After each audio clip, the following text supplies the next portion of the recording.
Hello, and welcome to Mysteries, Monsters, and Mayhem. This is the podcast about murders and so much more. We will talk about anything strange, anything that goes bump in the night, and pretty much anything that amuses us. And on that note, we need to mention that this podcast is not safe for work or delicate ears, so do be discerning who you listen to it with. We also want to let you know that you can find us on social media. We're on Facebook and Instagram, so look for us there. I am Shannon Lawrence. I am a writer, mom, wife, student, procrastinator, and you can find me at thewarriormuse.com. My name is MB Partlow. I am a writer, an avid reader, an organizer extraordinaire, a mom to kids, cats, and a dog, and I call bullshit when I see it. Hello. Hello. Welcome to this week. Our very special Halloween episode. Is it? Halloween is Yours always weird. special. Well, all year is Halloween to me. So. That's true. That's true. Of course, I'm the person who now has a full-size, well, not quite full-size, skeleton sitting in her living room and a skull on the mantle and a brain on the mantle. So it's kind of Halloween year-round at my house. You know. Yeah, sure. I have really giant skeletons out in front of my house. Might have to post a picture in the... Oh, that would be cool. I think it would be great if they moved, but yes.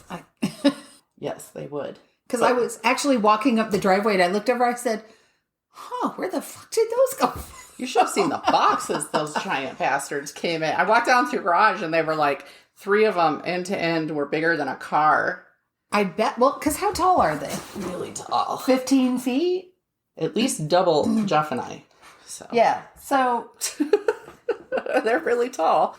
And they're these great skeletons with pumpkin heads. Yes, and rolly eyes that move around, but Glowing. they're light up ones. Yes. Yes.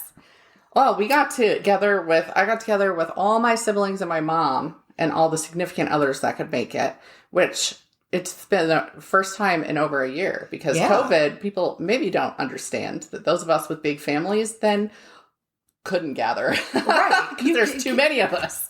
Right. And that was without the kids. So, I mean, even without the kids, we took up a room at Mimi's. It's a good thing you had your own room. Right. Because as I told you, so I was telling you, we're rather inappropriate as it is. So, and loud.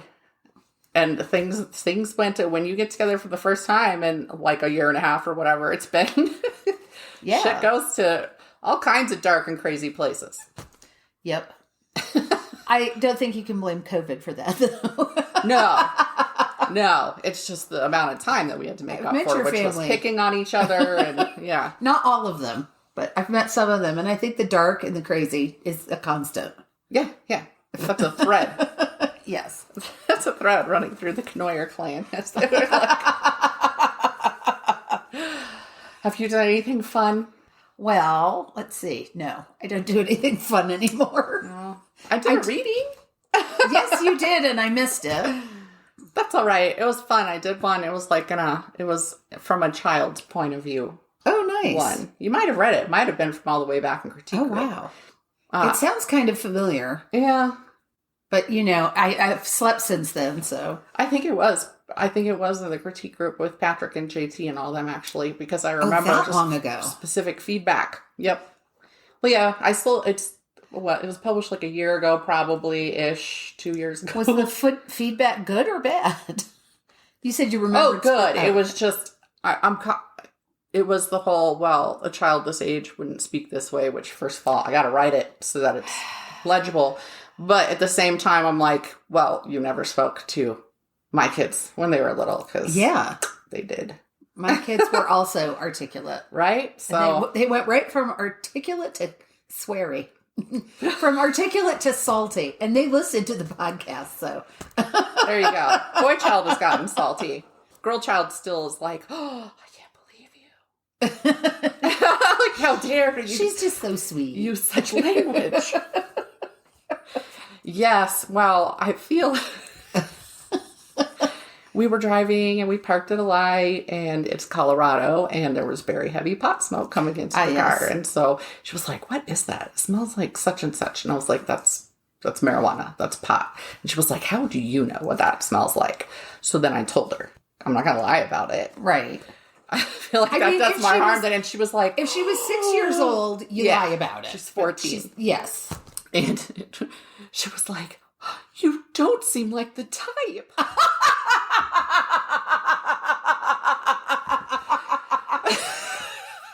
Sorry. So then, because we were on our way to haircuts, which is the person who does the haircuts, I've been friends with since freshman year, I think, in high school. And we did a lot of things together. Yeah. And so I dragged her happy ass into that situation and threw her right under the bus, too. I was like, know who I was doing that with? Miss Christine. Welcome to Underneath the Bus. That's right. Great place. And then I told her when we got there, by the way, Savannah's disappointed in Build a Bus. And she was like, why did you? She looked at Savannah and she said, oh, I did not. I could just see her, too. Yeah. I could just see her face. I did not. Nuh-uh. I did. No, so I did. It's very late for me, but I did get some additional Halloween decorations out. Yay. It cheered me up a great deal. Also, I've been accumulating them because every year I'm like, this year I'm going to put some up, so I have to get new ones. You know, like a couple of things. So I had like bags, grocery bags with like one thing in them scattered around. So I got everything together. I went through everything. I got a big box of stuff I'm going to donate because I'm like, I don't need these anymore. I got some stuff I'm going to send to Thing One. Surprise. It just made me feel so much better. So much, that I've got a little bit of Halloween up in my house now. Yeah. Hey, we actually get to record this episode the week of. So we actually are in the Halloween mood instead of being like, in 2 weeks I have to be in this mode. So let's try and do it for this episode. So I know. So what have you watched? Okay. So I watched something called Bingo Hell on Amazon. I don't know why that's cracking me up.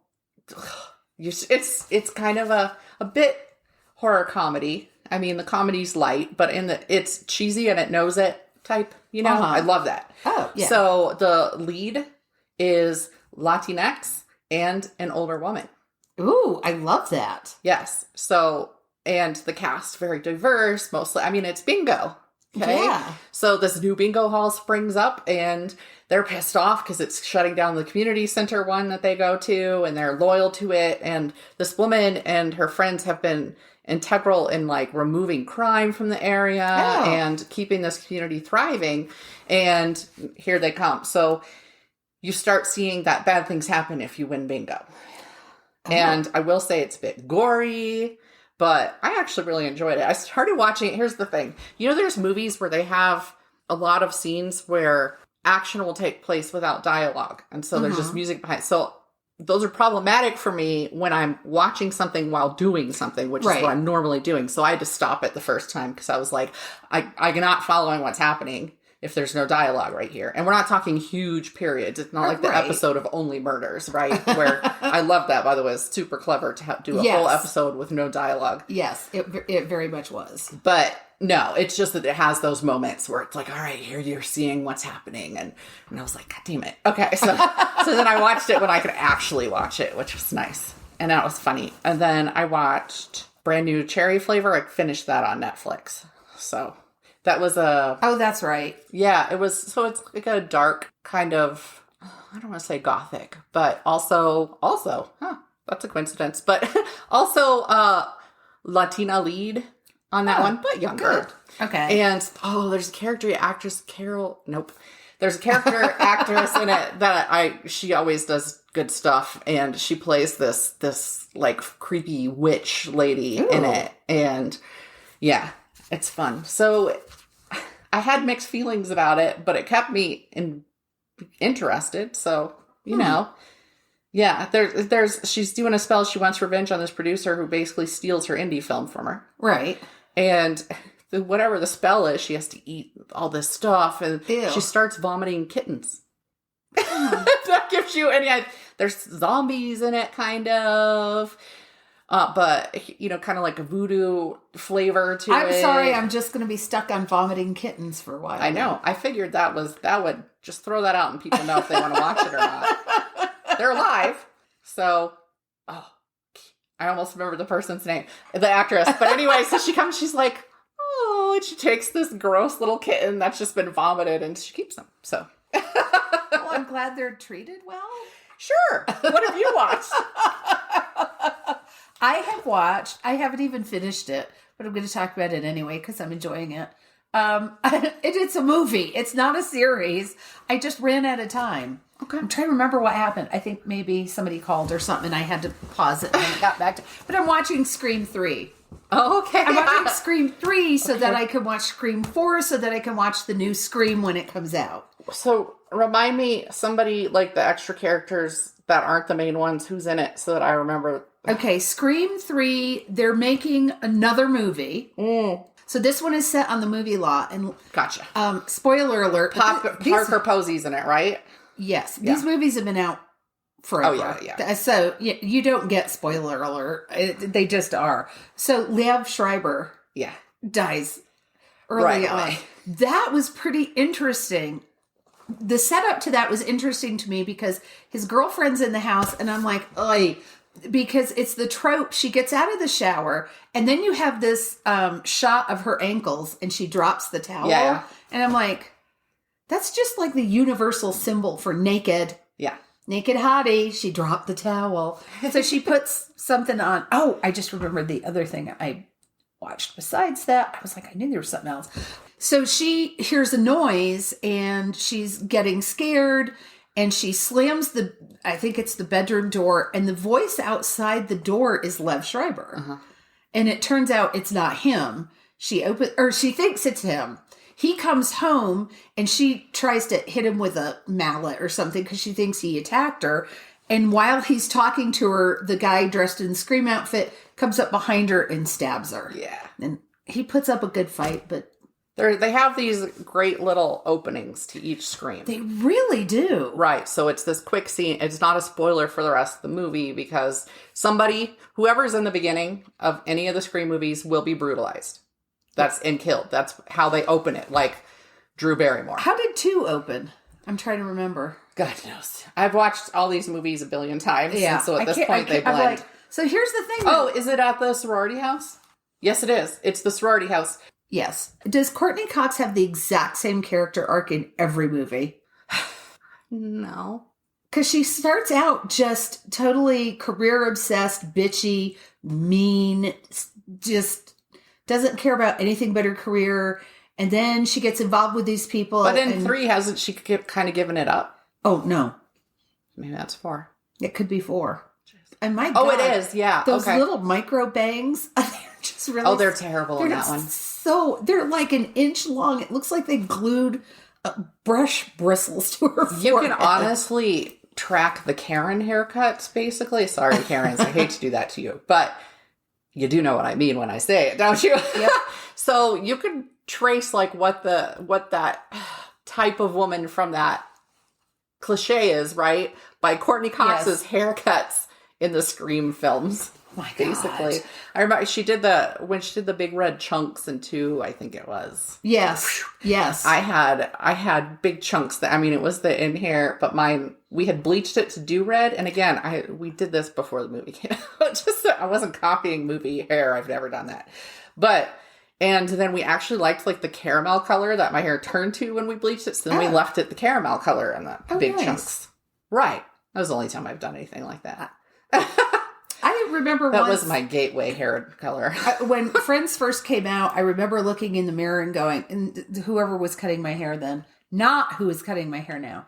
I was like, this whole chunky, choppy Jennifer Aniston cut. I was like, please don't stop cutting because it looks really fucking horrible on me right now.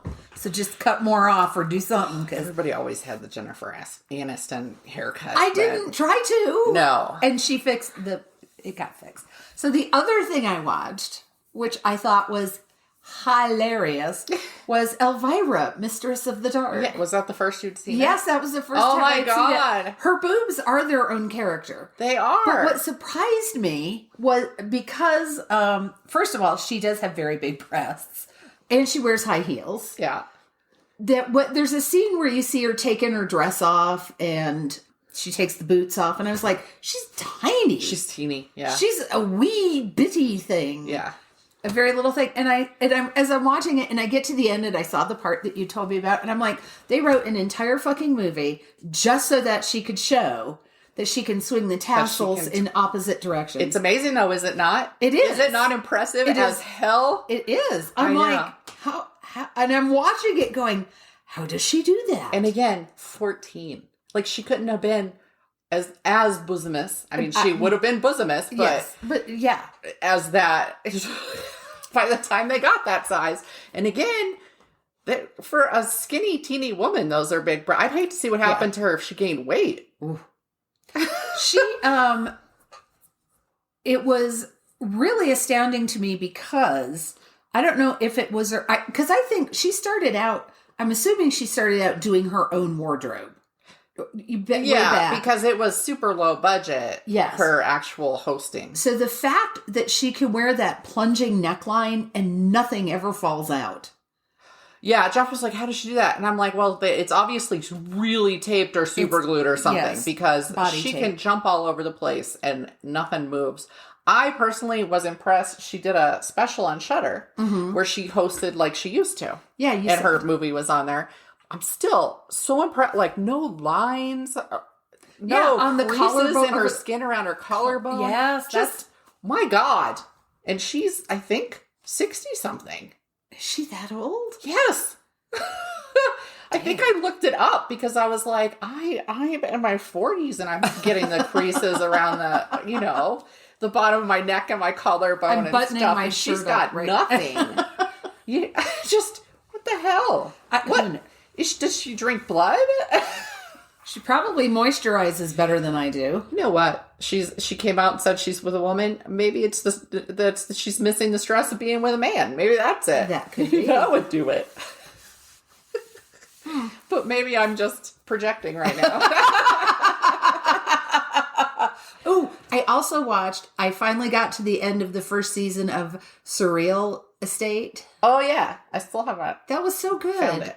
It was so good. And the title of the very last episode, I kind of went, I wonder what that means. I don't often pay attention to episode titles, but that one was just perfect. It made a whole lot of sense. But I was happy to get to the end of it because it was something I would watch, really enjoyed, and then it would be like 2 weeks would go by and I'd be like, seems like there's something I should be watching other than another episode of Buffy the Vampire Slayer. That's kind of what I did with American Horror Story when I was watching it through. It amazes me in geekdom, though, that they do know all of the episode names of whatever they're geeking about. Like, I know one Supernatural episode name because it's Yellow Fever, because it's one that makes me laugh my happy ass off the whole time, because Dean is frightened of everything and he screams like a girl at one point. Yeah. And then says, that was scary. But yeah, I don't ever pay attention. I actually went through, and because I had to host at Mile High Con one year, I got put as the table host. Yes, I was discussing. You were there. I was there. But I went and looked up some of the episodes of the ones that I wanted to bring up for something, just to know them, because I knew that the people at that table would know all the episode names. What'd you read? I did read stuff. So good. I read. So there's an author whose name is Robert. Let's say Brindza. It's BryndzA. And I can't remember the name of its first book, and I read it a while ago. They're mysteries, and the main character is Kate Marshall. So this was the second Kate Marshall book. I can't remember what I was reading, but I was tired of what I was reading. So I walked to my to-be-read pile and plunged in a hand and just pulled out a book. Okay, one of my to-be-read piles, because I have several. And it was the second book in the series. It's called Shadow Sands.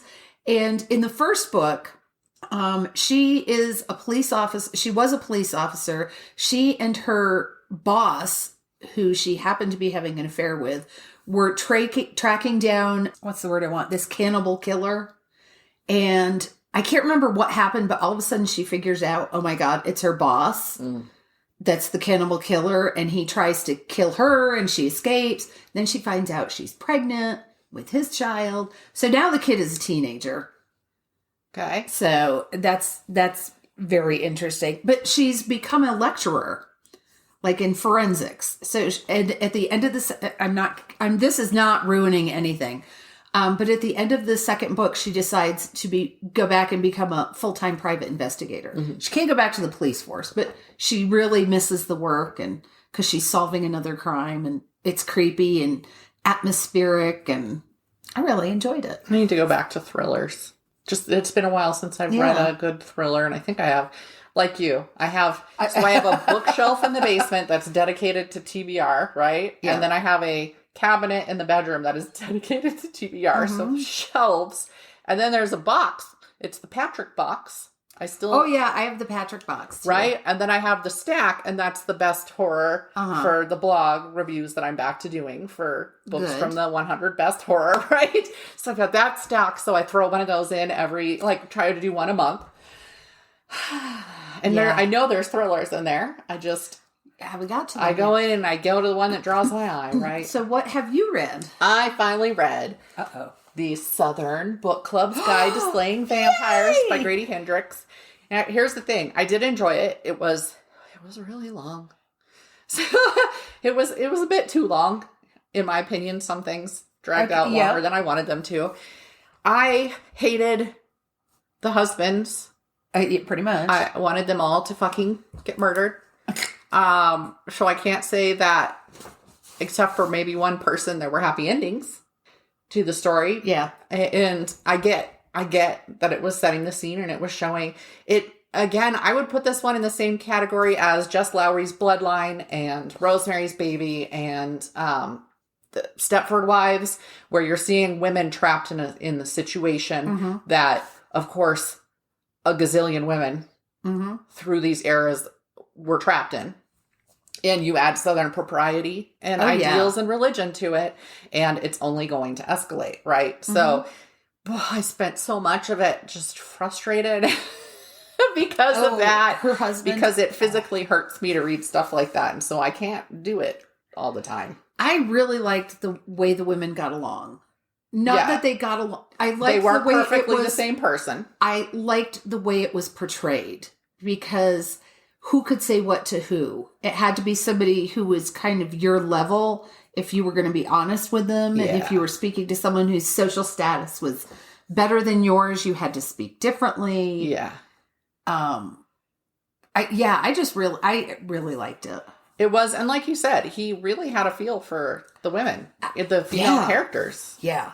Like Matt, because he mentions his mom. I think there's something at the beginning. I don't remember. There is. He said he wanted to write his mom versus Dracula. Yeah. Which is not what this book is. I feel like he respected his mom. Like you see that through his writing, especially of the main character, Patricia, right? Yes. Yeah. So, yeah, it was good. I enjoy Grady Hendrix's writing. Me too. But, yeah. A lot of frustration. I got some more of him I gotta read. I gotta get caught up. At one point, there's such an awful, almost a gaslighting situation, and then you jump to 2 years later. Yes. And then I got to that 2 years later, and I was like, motherfucker. I got so mad reading that book. Oh, shit, that was hard. Her husband was such a terrible man. Okay. So are we ready to start? Because I know I have a really long one. Okay, so do you want to go first, or do you want me to go first? Now, you're doing Halloween-y stuff, right? Yes. And mine is very, very dark. So I should probably go first so you can lighten it a bit. Well, mine is not necessarily light, but it does have a resolution. Lighter. Okay. Okay. Oh, shit. If you're thinking of starting a podcast or even just starting to research it, Buzzsprout is your go-to source for information and hosting. They have tons of videos and write-ups on everything you need to know about recording and distributing a podcast, and they even provide easy ways to get analytics on how your podcast is doing. We use Buzzsprout for our podcast hosting, and through them, we've been able to connect with tons of resources and distributors. Following a link in the show notes lets Buzzsprout know we sent you, gets you a $20 Amazon gift card if you sign up for a paid plan, and help support our show. A win-win. Not only do they help you get started, but they also do small things to encourage you, such as awarding you badges as you hit various milestones. Join over 100,000 podcasters already using Buzzsprout to get their message out to the world. So there are going to be disturbing details in this so that people know. I felt like this one's personal to me in a certain way, which I'll explain later. And I wanted to do it justice. And people need to know what she went through. Oh. Okay. So now I'm scared. Yeah. It's a local one. So like Heather Dawn Church, this one stuck with me for particular reasons. This is the Clockwork Orange murder. My sources, Westward, New York Times, Denver Post, Wild Blue Press, Joshua Miles on YouTube. I watched the video. The Gazette, Amnesty International, and Find a Grave. The Gazette may have been the Gazette Telegraph still then in the 90s, but I don't know. It was under just the Gazette now. And you went to Find a Grave. Yeah, they had a whole neat obituary and stuff on it, which I haven't really necessarily seen before. That's how I found out my great-grandfather had a family before the one I know right. about. Find a Grave. Thanks. Okay. On the morning of April 30th, 1997, police were led to the nude, mangled body of a 22-year-old woman in the parking lot of a local elementary school. She had been raped, brutalized, and murdered, and her killers had told police where to find her. Jacine Renee Jelensky was born January 16th, 1975. Okay, I do recognize that name. I didn't recognize it from the this Clockwork was big Orange. on the news around here. Yeah, it was. Oh my God, that was fucking huge. Yeah, her birth father was an alcoholic and speed user who'd gotten caught forging prescriptions, and he actually escalated after her birth. The mom had hoped he'd get better. They put him on antabuse, which, if people don't know, that makes you, for alcoholics, they put you on antabuse because if you drink alcohol while on it, it will make you violently ill, and the whole point is eventually, they know that you'll drink, even though you're on it, and you'll associate drinking with being ill and therefore stop, just like a parent who makes you smoke a pack of cigarettes when they catch you smoking, which one of my friend's parents did to her, and she vomited all over and ended up becoming much more of a drug user after that, by the way. So don't assume that works. Okay. But instead he escalated. He started having violent outbursts, all of this. And so when Jacine was 18 months old, her mother Peggy actually left him and then divorced him. And she remarried about a year later to a man who loved Jacine like his own. Her stepfather was wonderful, no complaints. Jacine loved sports and competed in swimming at a young age. She also played soccer, refusing to bully an overweight girl on the team, and instead staying after to help her learn to be better at soccer, even though all the other girls shunned her and made fun of her. She genuinely cared about people, and there are stories, if you watch, so that YouTube video I watched was entitled Solved, Who Murdered Jacine Jelensky, and the YouTuber is Joshua Miles. He spent, I don't know, probably a good 20 minutes of that recording just talking about Jacine. Wow. Which I loved. And he had these wonderful stories because she was genuinely a sweet person.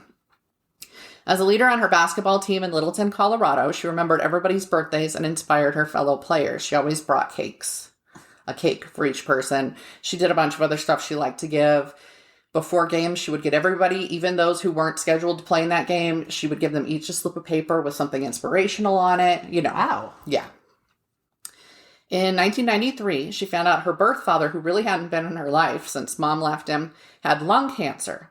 And though she didn't really know him, she started visiting him and stayed by his side throughout his illness and even took care of him in his final days. This is somebody who forgave somebody who... Yeah. Right. She graduated high school that June and got a volleyball scholarship to UCCS, which is the University of Colorado here in Colorado Springs. My husband calls it the virus because it just keeps spreading. It does. It gets bigger and bigger, and they add dorms, and they add this, and it's just spreading into that natural area. It was dormant for a long time. It was. And then all of a sudden... Now it's expands over on Nevada. They have, they're seriously just spreads. Anyway, she was known to go home and get items for homeless people she'd pass. So at one point, she and her boyfriend passed a man and he was barefoot. And so she went home and she got a pair of his nice wool socks and she went back out and found that man, gave him the socks. And she would do stuff like that, food, blankets, that sort of thing. She came down with glandular fever and at one point called her mom to say her dad was haunting her. She was seeing him and she was having nightmares. And she was still having these issues when she was taken by the two men who grabbed her from her boyfriend's apartment parking lot the night of the 29th. Their names were George Wolt and Lucas Salmon. George Wolt was 21 at the time of the crime. His dad was in the military and he met his wife in Korea. After moving around several times, they ended up in Colorado Springs. William Wolt, the father, was an alcoholic and abusive, and Song Hui was mentally ill. That's his mother.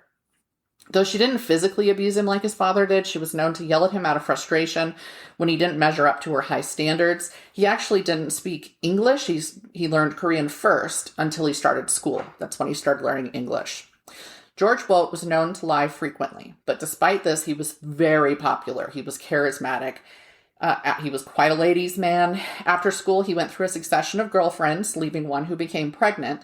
An ex-girlfriend said he was mentally abusive and enjoyed porn involving torture and death.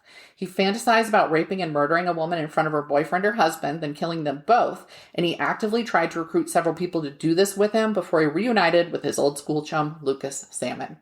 At one point, he even went for a drive with one who he'd been trying to convince to do this with him, and brought this big rock in the car with him, and he wanted to find a couple parked in a car somewhere. So, Lucas Salmon, complete opposite. He was a conservative Christian whose father had moved to Colorado Springs to be adjacent to focus on the family. His parents ended up getting divorced, but there was no abuse or negligence involved. He overall, in general, appears to have had a wonderful family life. I think, in fact, one of the things, it sounded like the father moved after the divorce and the mother came so that they could keep the family together. I mean, you know, he was a loner who didn't fit in with other kids or even his own siblings. He got made fun of a lot at school. He dropped out of a Christian college and started working with autistic adults. Unlike his old friend George Wolt, he couldn't get girls to sleep with him, which he found upsetting, but he never forced sex. At least one of Wolt's exes said he forced her to have sex against her wishes. But Salmon's girlfriend said he respected every line I set for him about physical closeness. When he came back to Colorado from California, he moved in with George and George's girlfriend. The two shared a strange, not entirely healthy friendship, with Wolt alternating between being kind to Salmon and calling him his best friend, and then pushing him away, humiliating him in front of others, mocking him. Sounds like kind of a narcissistic relationship. Even so, Salmon ended up being best man when Wolt got married, and at the wedding, Wolt finally told Salmon about his fantasy. He suggested they rape... wedding? At the reception, he suggested they rape a woman who had attended the wedding. And Salmon thought he was kidding, so he laughed it off, and nothing ended up happening that night. He's like, oh, you. This is something we joke about, right? No. But over time, Wolt wore him down. He convinced Salmon to try it. Apparently, he showed him Clockwork Orange. He wanted to do the old in and out, like those scenes, and all that good stuff. And on April 27th, 1997, or sorry, is it the 29th? 29th. They went to Garden of the Gods, and they hit a female jogger with Salmon's Ford Thunderbird. So there's, for people who don't know, Garden of the Gods, big rocks that you drive through. Really beautiful. But there are bike lanes throughout, and she was jogging in the bike lane, so he swerved into the bike lane and hit her. But the top speed is like 15 or 20 there. Yeah. So that people know. So they hit her. It's hard enough that she falls, right? And she hits the ground. She scrapes her elbows and her knees. And so George gets out and he says, oh my gosh, let us take you to the hospital. Get in the car and we'll take you to the hospital. And she says, no, my dad's the park ranger here. I'm fine. Why don't you help me find my $200 sunglasses that I can't find anywhere?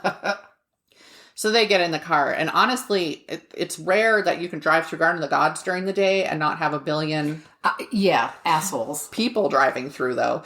And so they would have had to work pretty quick to get her in a car at Garden of the Gods with nobody seeing it. So anyway, they end up giving up because she refuses to get in the car. They don't grab her. And I did choose not to give her name. I do believe in naming victims, but she's still alive and she didn't get attacked. So I would rather keep her name off here to not draw attention to somebody who doesn't. Yeah. So, but here's the thing. Now they were amped up. They had made their first attempt and they were ready to go. So they went to a club, and it didn't say what club, because here's the freaky thing, is about a year after this, I hit 21 and I was clubbing all the time. And I'm like, what club? So they kept picking women and following them out to their cars when they leave by themselves, but somehow it was always too busy. I'm thinking it was probably on Nevada, which is our big club street. Right. And people drive up and down there. And in fact, they call it cruising the Ave so that people know. So there was no way the women weren't parking isolated enough or whatever. They never got to get a woman alone. So they're frustrated. They head home. They're going to do it a different night. Then they stop at a red light. And in the car next to them is this lovely blonde woman. And they say, that's the one. So they follow her for miles. She has no idea she's being followed. And they get to her boyfriend's apartment. It was on Delmonico. Mm-hmm. And I think they were actually condos. Salmon was driving. So they pull into the parking lot behind her. Walt gets out. He grabbed her as she was walking across the parking lot. And there were a bunch of witnesses. These guys weren't smart. So there were people looking in their apartments who saw it. One guy opened his window and yelled, let her go, but they were up. They couldn't get down there to do anything. And in a parking lot across the street were 4 Mormon missionaries. Oddly enough, it was pretty late at night. And so they weren't able to do anything. They couldn't have gotten there on time because Walt got her. Salmon jumped out. They shoved her into the back of the car. Walt got in with her. They drove off. But one of the missionaries got the license plate number. Okay. So he was able to get to a payphone. Good thing they still had those then. Yeah. And so they drive off and she's begging them to let her go. And Walt starts beating her. He's punching her. He's tearing at her clothes. And he's doing this the whole drive. And they ended up in a parking lot of Foothills Elementary School. I thought it was interesting that it had been scrubbed. It wasn't on there anymore. Here's why I remember it. My mom had worked there up until a year before. My siblings had all gone there up until a year before. And I subbed there years later in the CSD department with autistic children. So the only reason my mom and siblings weren't involved there anymore is they had moved to Oregon. In the parking lot, which is surrounded by single-family homes, they're all around. They raped her repeatedly, took turns. Then they made her get out and climb, and she had to climb out of the car and lie down on the pavement and pull her shirt up over her head. And this is the part that gets tough. So if anybody wants to bop ahead however much. So what followed had to have been as emotionally torturous as it was physically. They stood there within her hearing. They're standing over her while she's laying on the ground, and they're discussing what to do with her, whether they should kill her. And they do ultimately decide, well, she has to die because she'll turn us in. There was a steak knife in the glove box. So even though they'd set out to do this, that's what they had, a steak knife. And they grabbed that. Walt held her head up by the hair with her shirt still over her face, but she was otherwise nude, and Salmon slashed her throat. Then they told her to roll over on her. They kept directing her like it was a fucking movie. Okay. I want that point to get through to people. Had her roll over onto her stomach, and then Salmon lifted her up, and Walt slashed her throat again, trying to hit the same spot. Neither of them got deep enough. She didn't scream throughout this at this point. She would moan when they cut her. They both said this once they were admitting things. So they stopped again and discussed what to do next with her lying there bleeding. And it just made me think of like kids discussing what to play next, So she lay there quietly, they said. So she was probably thinking, maybe they'll let me go. If I'm quiet, if I lay here limply, if I do everything they tell me to do, I've cooperated, they're going to let me go. They were not going to let her go. And so instead, they started a process. They rolled her back over and started stabbing her in the chest and slashing at her.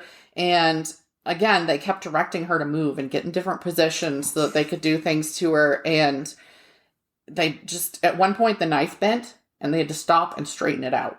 And then they kept using it.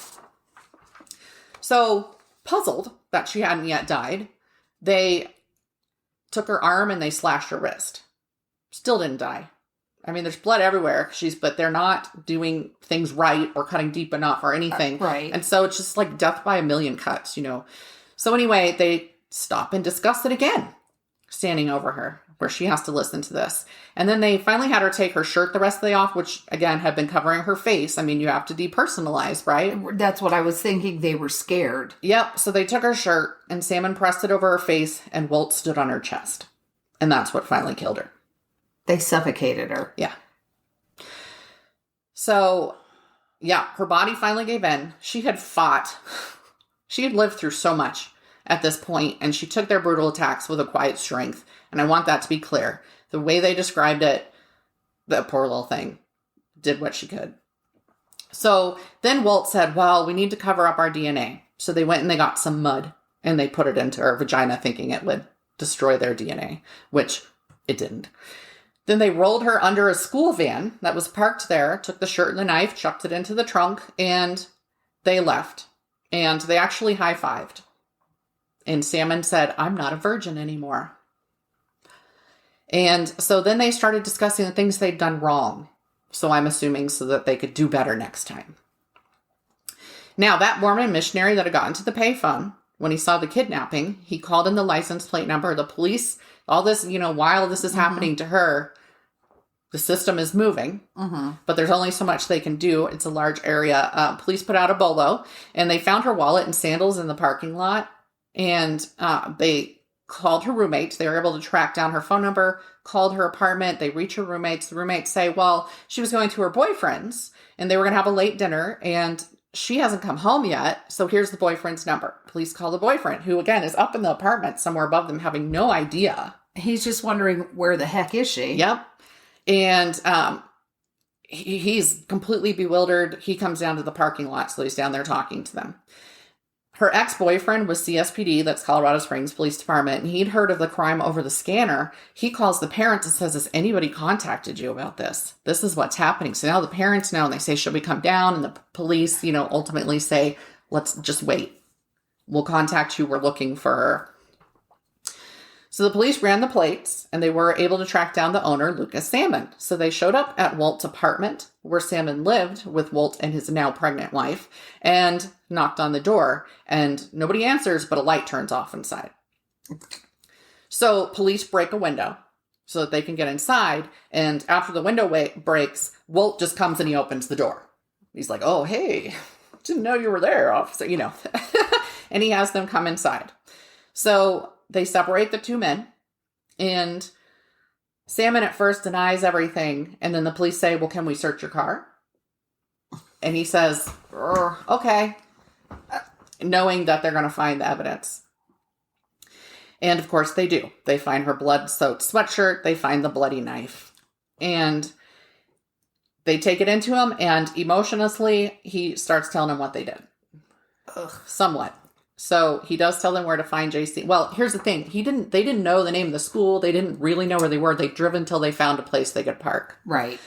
And they didn't say they'd killed her. They just said that they'd stabbed her. So police are thinking she might still be alive. Right. And so they put him in the car, Salmon, and they start driving around. And they're like, try and tell us where you were. And he does ultimately get them to that parking lot. And of course, they get to there, and an officer runs out, and he feels for a pulse, and she's cold. Of course. She's quite dead. So Lucas Salmon would later turn down a bond hearing because he said it would be inappropriate to be released after what he'd done. So he turned down the possibility of bond. Okay. Police did get a confession from Walt as well. He wasn't as forthcoming, but he did admit things. And again, it was very emotionless and rote, both of them, when they were telling what they did. I mean, they're not crying and saying, my God, look what I did. And I want to make this clear because it's a factor later. And both men were charged with first-degree murder and several other charges that I'll read later. The DA said she'd be going after the death penalty. According to Westward, quote, on March 4th, 1999, Lucas Salmon was found guilty of first-degree murder after deliberation, that's the charge, felony murder, sexual assault and kidnapping, and attempted kidnapping for the incident at Garden of the Gods. It was because she had called it in too. Mm-hmm. It was now time to decide if he'd get the death penalty or life in prison. Psychologists said he had dependent personality disorder and never would have committed a crime like this on his own. They said he did it to appease Walt, and being only 21 and immature for that age, he should get life instead. Ex-girlfriends even defended him, again, like I mentioned earlier, saying he'd never been sexually inappropriate. He had always respected their requests concerning physical intimacy. Shockingly, Lucas Salmon's parents, when they took the stand, did not ask that he not get the death penalty. His father said, quote, I love my son, but I have to tell you that Jacine's family is my primary concern. I have to tell you that whatever's best for them is my desire. Like that. Wow. I'm not going to lie. When it said he moved out here for Focus on the Family, I had ideas. Yeah. Based on, I don't know, the 5 billion people that I've met here who were involved with Focus on the Family. But I had a lot of respect for this. Yeah. I mean, he made a point. He didn't say, I hate my son, I'm not talking to you anymore. He never did that. But he said, what needs to happen, And for every dollar he spent on his son's defense, I mean, he paid for his son's defense. For every dollar he spent on his defense, he donated $1 to Jacene Jelinski's memorial fund. Wow. I mean, stand-up guy, honestly. Because that's a lot of money. Yeah. I mean, it is. Yeah. And he matched it dollar for dollar for her memorial fund. Like, it just blew me away, honestly. It was unexpected. The death penalty was conducted by a panel of judges at the time, so there would be 3 judges. And this was the first case where a proportionality review was done as part of the sentencing. Honestly, there are holes you can fall into around this case. There are so many reasons that Salmon has come up, even recently, involving John Hickenlooper and some dishonest things happening with the Department of Corrections, moving prisoners out of state. Robert Brown, who killed Heather Dawn Church, the Aurora Theater shooting. They're in different states than they were when this article was happening. And there's a law here that victims' families are always allowed to know where the person is being held. And Hickenlooper and the DOC were covering that up. So anyway, big hole. That's all I'm going to say about that. So anyway, this proportionality review, usually it was something that would be done in appeals.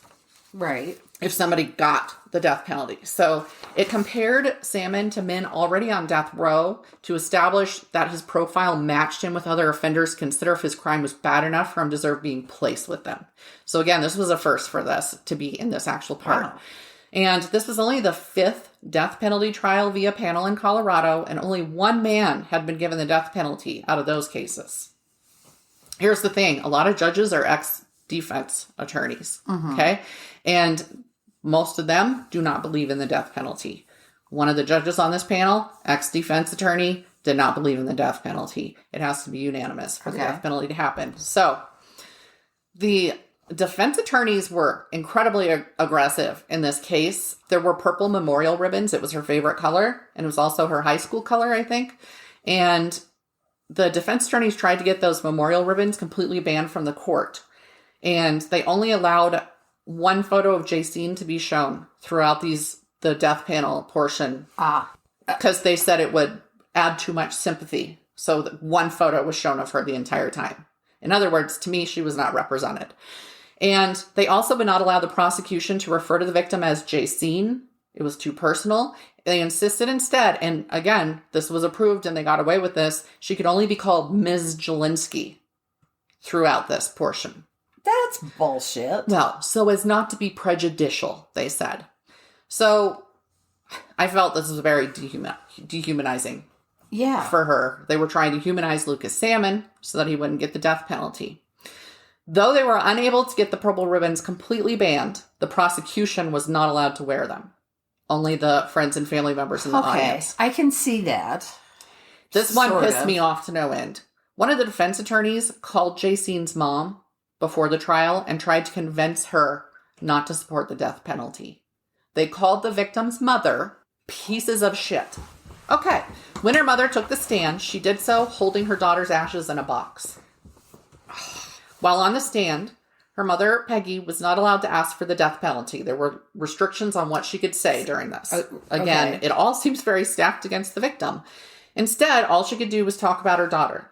She was basically the opportunity to humanize her daughter for the panel of judges. Though they would read through all of the transcripts, by the way, that was part of what they did too from the original case. She held up the box and said, quote, "After 22 years of being a mom, this is all I have left. I'll never be a mom again, and I'll never be called mom." So finally, Salmon got to take the stand. But instead of asking not to be put to death, he said he wished he'd pleaded guilty from the beginning and not allowed his attorneys to convince him to put everyone through this trial. He said, "I know it's too late for me to be saying something like that. I can't remove what I did. I can't make it better." And he said he'd give his life to bring Jacene back if he could. Which, I don't know, after the emotionless stuff, I mean, it's the right words. But, so anyway, though all the judges agreed that what Salmon had taken part in was reprehensible, the one held out, and that dissenting vote meant no death penalty. The other judges strenuously disagreed with this and made this very clear. They felt that he should be put to death. In September 2000, so he gets life sentence, by the way. In September 2000, Wolt's turn came. He cried when they showed the crime scene photos, and his defense attorneys managed to make it so nothing else could be shown that would upset him or be prejudicial. Fuck that noise. Yep. They claimed he had a brain lesion and had OCD caused by his childhood abuse. Like, since when has OCD been a cause for murder anywhere? Now I feel like looking that up. Okay. But anyway, like, I've never heard that as he has OCD. No, I've not ever. No. Okay. So they once again got to present the proportionality evidence, and it was much more involved this time. They'd have more time to prepare than Salmon's. His defenders tried to turn the tables and claim that Salmon was the mastermind instead of Walt. Once again, and that's what Walt had been claiming the whole time, but people knew them. You know, they had people coming in and talking about them. Once again, the defense attorneys contacted Jane's mother and tried to talk her out of supporting the death penalty for Walt, but this time, it was too much for her. The first time, she was actually very understanding and polite. She said, I understand that they're against the death penalty as a whole. You know, for them, that's ethically wrong. And so I can understand why they're fighting for a man's life. You know, like the parents in this. Anyway, yeah, she was like, nah. Because at this point, the trauma was so terrible for her that she couldn't even allow her own husband to touch her. Because she would visualize the men on top of her daughter. Right. Because they were in the news all the time. Yeah. And she just couldn't do it. It was a huge case. Oh, God, yes. I mean, around here, this was massive. Yeah. And I mean, This is a surprisingly safe city for the size it is. Yeah. But it was also much smaller than... It was 97 when it happened. So I had an infant. Yeah. I had just had thing 1. I was two years younger than her. So when Walt got to make his statement, he sniveled and bawled the whole time and told them he'd become a Christian while awaiting trial. Oh, bullshit. So they should let him live, and he would make sure that he made it up to God and yada, yada, yada. He did apologize to her family. I mean, he also looked at them and apologized to them. Doesn't always happen. In the judge's decision, they wrote, quote, the kidnappers wholly ignored her pleas for mercy and the pitiful suffering she was enduring at their hands. It is obvious that Jacine Jelensky was merely a physical object to Walt and Salmon, necessary to act out their mutual fantasy to kidnap, rape, and kill, leaving no room for the least amount of human compassion for her plight, and they sentenced him to death. Jacine's mother cried with relief when she heard the ruling, though she had also stated, she said, you know, between the two, like, I couldn't imagine being 20 and looking at a life in prison either. She said, I actually think Walt gets off lighter. Lucas Salmon's father attended Walt's trial. And he stated when he was interviewed, I think the sentence is fair. Quite frankly, if my son had received the death penalty, that would have been fair. I mean, he seemed like a really stand-up guy, honestly. I don't know how else to stress that. Unfortunately, in 2003, death sentence by judge panel was ruled unconstitutional in a case in Arizona, and therefore federally unconstitutional, and Walt's sentence was commuted to life in prison.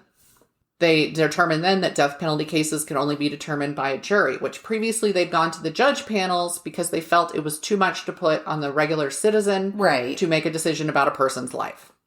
But then it became unconstitutional for it to be a threat. Anyway, in March 2020, one of Jacine's cousins actually wrote to Governor Polis, I found this too, representing Amnesty International and asking for the death penalty to be abolished in Colorado. The cousin said, I bear in mind that I'm coming at you with this as somebody who lost this person in this situation. If anyone wants more information, there's a book by Steve Jackson entitled The Clockwork Murder, The Night a Twisted Fantasy Became Demented Reality. And I haven't read it, so I can't recommend it or anything like that. But just so people know that's out there, I think there are also a couple more about Walt and Salmon. Peggy, the mom, died in 2016 at the age of 67. And in her obituary, they asked for donations to Jacine's Memorial Fund. To end this on a more positive note, UCCS graduated Jacine. She would have been a junior, so she technically graduated a year early. And her mom wore a robe and cap and walked up to accept the diploma and received a standing ovation. And so people know the Memorial Scholarship set up in Jacine's name for outstanding female athletes is still being given out. I looked it up. Oh, good. So I will post the links, both how you can donate and how you can apply for it. Nice. If you're going to UCCS. It's pretty simple. It's give.uccs.edu to donate. You should be able to specify the Jacine Jelinski Scholarship. If not, there's a phone number on there and you can do it that way instead. Okay. So why this stuck with me? Again, she was only 2 years older than me. And when she was murdered, my family still lived in Oregon. They moved back not long after. And I lived in Colorado with my then husband. And he'd actually attended UCCS with Jacine, but he didn't know her. Mm-hmm. And I got a frantic call from my mother to make sure I was still alive because in Oregon, they're just reporting that there's a young woman who was found murdered in Foothills parking lot. And then that's how I found out about it, actually, because I wasn't watching the news. I was working all the time. And so they worried about me constantly. And at that time, I had a stalker. And I had to be at work at 4:30 in the morning and walk through my apartment complex to get through which was all outdoor, our door open to the outside. The guy would stand looking so just a lot of things like that. And just the fact, again, Heather Dunn Church, having been my age, I think we were about a year apart. And that was she disappeared in 91 and they found her body in 93, I think. And with all the attempts I'd survived of being kidnapped, it was always there in the back of my mind. Why did I get away and survive each time? And they didn't. So that's why it's personal for me. It was all very close. And each of them, it was the thing in the news all the time. So, yeah. So that's why I wanted to do it, because I bet most people don't know about Jacine Jelinski. And I think they should, because she was, by all accounts, a wonderful person. And she went through something horrific. Yeah, she did. And they weren't serial killers, so they don't get talked about. No. So on that note, just horrific. Well, it's really bizarre because it does have some crossover. It sort of relates to the case I'm going to talk about today. Not that they didn't take place in it wasn't the same place, it wasn't the same time, but you'll see as it unfolds the similarities. So I'm going to talk about the murders of Leslie Mazzara and Adrian Izogna. Okay. I have no idea. I apologize. I'm probably mispronouncing her name. Oh. Insomnia? Maybe. I was trying to pronounce it like lasagna.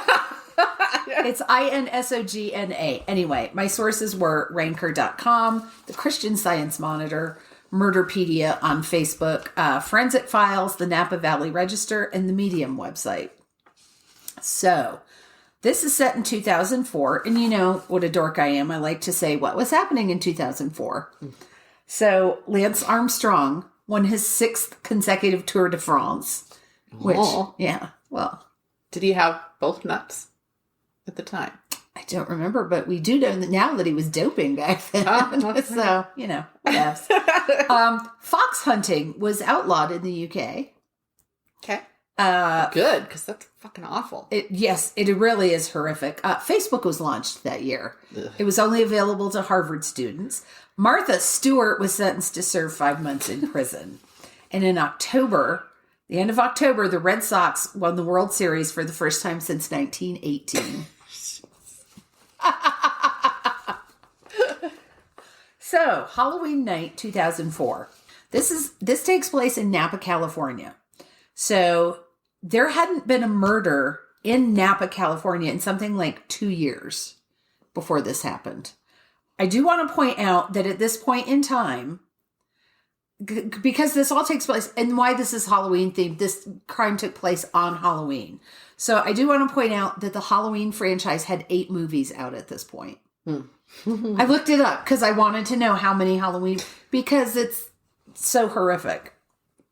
The most popular costumes that year were Spider-Man and SpongeBob SquarePants. And I have a note to myself, do not sing the theme song. Hold you to it. So there were 3 roommates who lived together. So Leslie, at least 2 of them were home handing out candy.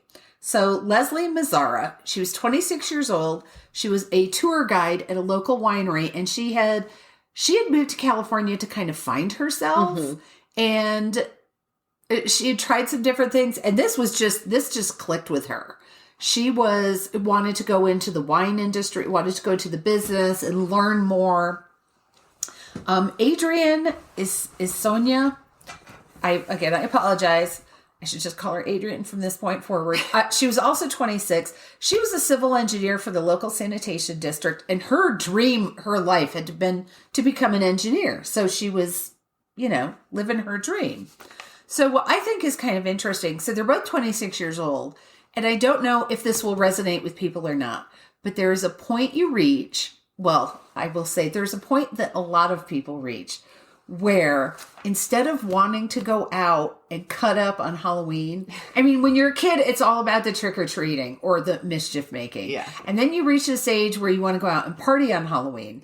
And then all of a sudden one year you go, wouldn't it be great to stay home and hand out candy and look at all the little Even kids? beyond that, I reached the point where some years I'm like, I just want to turn off the lights. But we have so many Halloween decorations, I feel like we can't. That is true. You cannot. So for me, it was kind of a growing up moment. You want to stay home and hand out the candy. So that's what they were doing. And they had turned out the lights. Everybody had gone to bed. So about 1 a.m., the third roommate, whose name was Lauren Minza, she woke up because her dog was in her room and her dog was growling. She heard breaking glass and she heard her roommate scream. So there's some of the sources have little different. So this is the story I'm going with. I think I'm familiar with this one. She ran from the house in fear and hid in the backyard because she thought the intruder might still be, and he was. After she sees an unknown man climb out a window, she goes back in the house, finds her roommates dying from stab wounds. Yeah. So I believe she tried the house phone first and couldn't get it was dead. Mm-hmm. So she went out and got her cell phone or her car phone, it's 2004. And I have shit for a memory. I'm sorry. I can't remember what we were using back then. There was no sexual assault. There was no theft. So all they know is these two girls have been stabbed to death and nobody knows why. So the local authorities believe that Leslie was the intended victim since she was attacked first, and the evidence suggested that Adrian had tried to come to her friend's defense and wound up being stabbed to death as well. They believe the lifestyles of the two girls supported this supposition because Adrian just had a fairly quiet life. She had a small but steady group of friends. She didn't have any what they would call dangerous hobbies. She wasn't out late. She wasn't into drugs. She wasn't running around doing whatever was deemed to be dangerous back then. Leslie, on the other hand, didn't have a dangerous lifestyle. She was called an unintentional heartbreaker. Not that she set out to do that, but She was very vivacious, had a lot of friends, was very attractive. If you've ever watched 30 Rock and you know what the beautiful bubble is, she lived in the beautiful bubble. She didn't have any dangerous habits. She didn't hang out with the wrong crowd. The police for a long time thought she may have come to the attention of someone who became obsessed with her. And she was apparently, by all definitions, she was a very beautiful young woman. She had been, and I probably have this further on, she was a former Miss something North Carolina. She'd been a beauty queen, and I do have it written down later. So a couple of the articles I read talked about the FBI investigation, but the newspaper talked about the police investigation. So I don't know if there was some sloppy journalism somewhere or if somehow it got turned over to the FBI, but nobody says if it actually did get turned over, why it got turned over. Yeah, because they're called in on pretty specific things. Yeah, usually. And this wasn't crossing. Unless cops can't get anywhere with it. Well, that could have been. So the investigators linked cigarette butts found outside the home to blood evidence inside, but no match could be found for the DNA. They questioned, I saw two numbers. I saw that they questioned over 1,000 people, and I saw that they questioned about 1,500 people. So they were beating the bushes. They were trying to find out what happened. In the Napa community, because it's not a small town, but it felt like a small town. It had a very low crime rate. It felt like a very safe place to live. That's why Missoura's mom felt safe leaving her there when she moved away. But the rumors began to circulate because no immediate reason for the murders came to light. It wasn't like they were robbed or they were raped. So somebody suggested that one of the rumors was that the girls were involved in drugs and their death was a hit. That was completely false. Another one, this is my favorite, suggested that the winery where Mazzora worked was owned by Francis Ford Coppola, who had to be linked to the mafia. So this was just collateral damage in a deal gone wrong between Coppola and the mafia. Okie doke. And yeah, people in the know were just like, wow. Take your finger out of your nose and come up with something more practical. It was just, none of these had any basis in reality. So in the course of the investigation, Adrienne's friend Lily Prudhomme was questioned, and also her fiance Eric Koppel. And while investing, so the police were trying to find out, was everybody except for one person freaking Italian or? Yes, pretty much. So they were asking, do you have any friends who smoke cigarettes? And that was how it started. Do you have any friends who smoke cigarettes? Have you been followed by anybody who smokes? Do you work with anybody who smokes? So at some point, Minza, the third roommate who wasn't attacked, because I should have pointed this out earlier, her bedroom was on the first floor. The other two bedrooms were on the second floor. She did casually mention Koppel because he had helped them all move into their apartment because his fiancée was so best he'd friends. know exactly where people were. Yeah. He had also attended the funeral for both girls. So in September of 2005, the police decided to release new information to the public to see if they could jumpstart this investigation. And it centered around the cigarette butts. They were a new variation on Camels called Turkish Gold, which were both new to the market and somewhat unusual. So the DNA on the cigarette butts matched the DNA found in the apartment, and the police hoped that this information would inspire someone to speak up. Well, it did work. Koppel confessed. He would not talk about motive. He refused to say what he had done with the knife. He did say that he dealt with depression. Fucking what? Okay, so I haven't killed anybody yet, and believe me, they push me to the edge. So here's the thing. I am not a doctor, and I've never played one on TV. I have never heard of depression making someone violent. Postpartum depression, perhaps, but... Perhaps, but he was not suffering from that. No. I'm like, I know depressed people who can't get out of bed. I can't imagine them thinking ahead and planning and carrying this out. I mean, because if you go they to were depressed, manic depressive, which is bipolar, but then I don't know how many cases there are with that. But just depression, fuck depression. No. So he said that he was dealing with depression, which could have been aggravated by Prudhomme breaking off their engagement. This was before the murder. And how is that somebody else entirely's problem? Well, because after the engagement was called off, Prudhomme and Isagna, who worked together for the city, had planned to visit Australia together. So Koppel was partially blaming her friend for the breakup. I'm rolling my eyes. Just roll people are even aware, harder. they're rolling. Yeah, they've rolled out of the back of my head and they're going across the floor. There was also the fact that he'd previously hit on Mazzara, who was a former Miss Williamston, South Carolina, and he was afraid she would tell Prudhomme. Now, so before he has confessed, apparently Lily Prudhomme decides, after her best friend is killed, she's like, life is too short. I need to take advantage. I need to grab life by the balls. I need to take advantage of what's good. So the wedding was back on and they got married. Okay. So she married Koppel.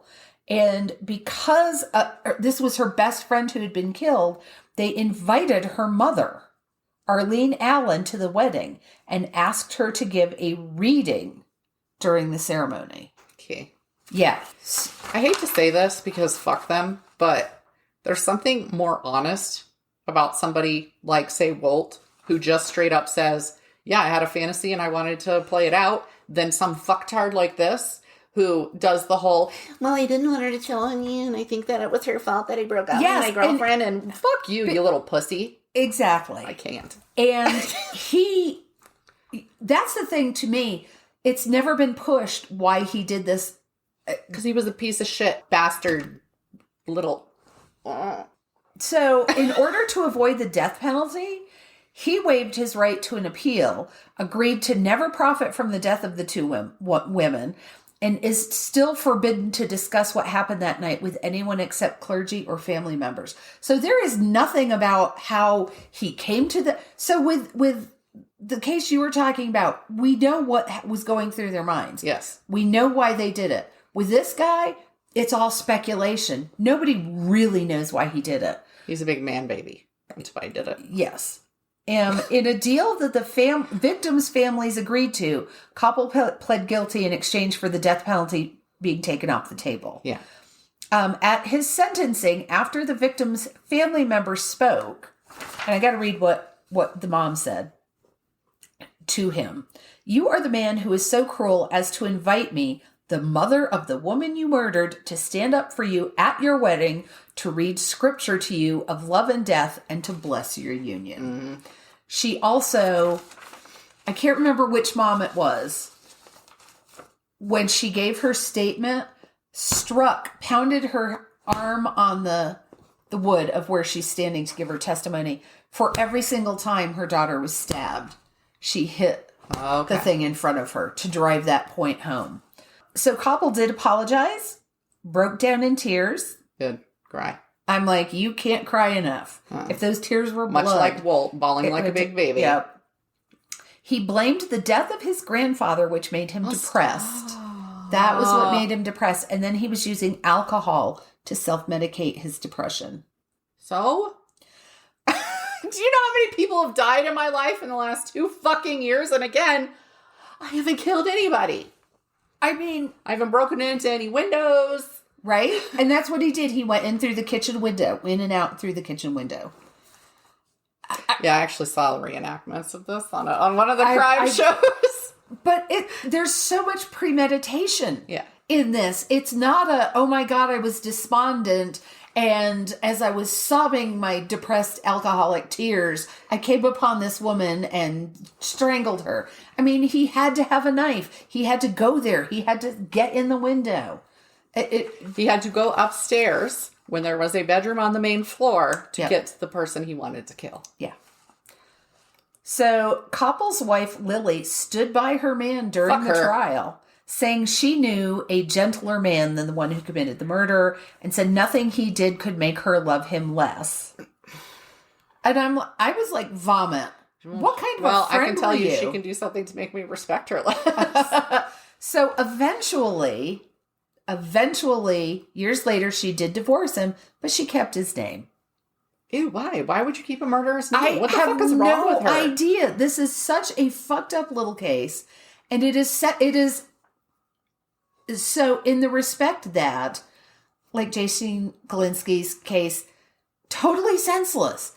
Absolutely, totally senseless. And in that one, the difference is, in that one, we knew what they were thinking. We know how it happened.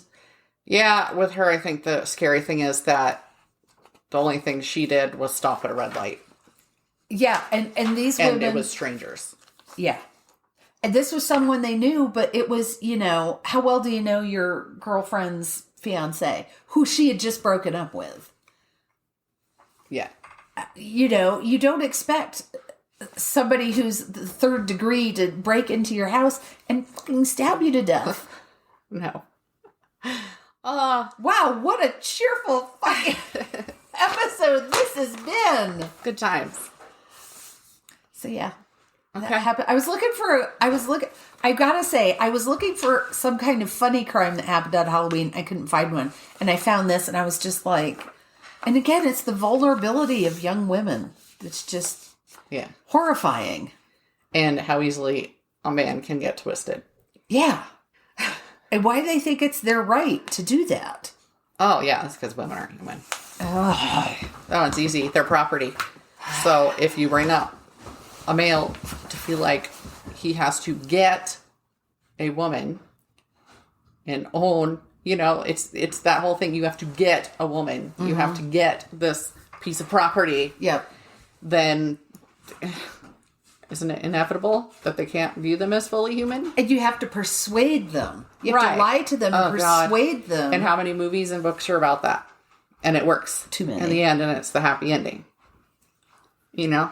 That's it's just... Here's what works. Here's what really works. Just be yourself. And if they don't like you for who you are, then you don't want to be with them. Yes, you don't want to be with someone and it's not like you meet someone and they're like, oh, I'm an avid whatever. Pick at some harmless hobby. Oh, and you think, I would like to get involved with that. That's one thing. But if they force you into their hobby, that's something else altogether. Yeah. Well, on our note, oh, God. Feel free to send us stories to mysteriesmonstersmayhem@gmail.com or use the form at mysteriesmonstersmayhem.com. And our question for today is... It's completely like nothing. I mean, what will we ask? Like, when have you been victimized because you stopped at a red light? Or by somebody's... No. I mean, feel free to send us that. Or if something weird happened with somebody's, a friend's fiance or boyfriend or girlfriend. Yes. I mean, listen, I understand that admitted women are equally batshit crazy. So, yes. Just because these ones are about men. Equal opportunity lunatic. Anyway, the question is, what's the most creative Halloween costume you've seen? Like those cheesy couple ones that people do, or gender flip ones that are fun. Yep. And it doesn't have to be Halloween. I'm just saying that because Halloween's this week. Yes. It can be at a convention or anywhere else. So one of my favorite costumes, and it was my costume. When my kids were in school and I was volunteering all the time, I saw this in magazine because I'm not creative in that sense. I went to the thrift store and I got this red dress, and it was a mom appropriate dress. It wasn't like a cocktail dress or anything, but it was the color of like alphabet soup, that kind of orangey red color. So then I got the white letters, the white alphabet letters that were sticky on the back, and I punched them out and I stuck them all over the dress. And then I made a giant spoon out of cardboard and covered it with aluminum foil so it looked like a spoon. And the thing was like 5 feet tall or 4 feet tall. So I had to attach a string so I could put it over my shoulder. And I went as alphabet soup. Oh my gosh. My second favorite is when I go as a deviled egg. Because I love that. It's so easy. So easy. It's the easiest. White t-shirt or sweatshirt. You put a yellow oval in the middle that you cut out of felt. You could put a little red glitter on it for the paprika. You slap on devil horns and a tail, and you are a deviled egg. There you go. You're welcome. See, for somebody who lives horror, I had an epiphany a year or two ago that I didn't actually give a shit about Halloween. I don't want to dress. I'm not big on, I don't want to be somebody else, you know? And so, it's never been a huge thing for me. I mean, as a kid, obviously there were costumes I wanted, but yeah, no. But then my husband, just like everything else, he once made, he's made himself a Batman costume out of this foam that he had to shape and carve and all this stuff. That was the most incredible Batman costume I've ever seen. It's kick-ass. And every time he wears it, we tried to do a charity walk for something, and it was near Halloween. So you were all supposed to go in costume. We had to keep stopping. People were handing him their products and having him pose with them. And I was like, listen, you better start charging these fuckers. But he couldn't, we wouldn't walk 5 steps. So we didn't even actually end up finishing the charity walk because we kept getting stop. So I think we had to cut across the field because everybody else was leaving at one point. And then he made a Wall-E from that Disney movie costume for our son, and it won all these costume contests and stuff because it was it had LEDs. You could open the front so that he could wear it to school and put his arms out and do his schoolwork. Nice. It's just intense. I haven't worn any spectacular costumes. He's never made me one. I also dressed as Mrs. Roper one year. That was fun. Because let me tell you throw on a fucking caftan and it's some makeup and some big chunky jewelry. It's the most... I am all about comfort in a costume, so I'm not putting on... Yeah, that's my I'm not putting on a bustier and freezing the tatas off. Yeah. Nah. Costume has to be comfortable. I was Trinity from The Matrix one year. I did like that one. Oh, that's There's no kinda pictures awesome. of me. There's one picture of me and my head's cut off because my husband was really bad at taking pictures with my little 110. Yep. Oh my God. So there's a portion of me, maybe the part that mattered. I don't know. But anyway, thank you all for listening. And please like, rate, follow, review, all that good stuff. It's the only way this stuff gets out there and finds more listeners. But either way, we thank you for listening in. Yes, thank you for joining us, and we will talk to you next week. Happy Halloween. Bye. Bye.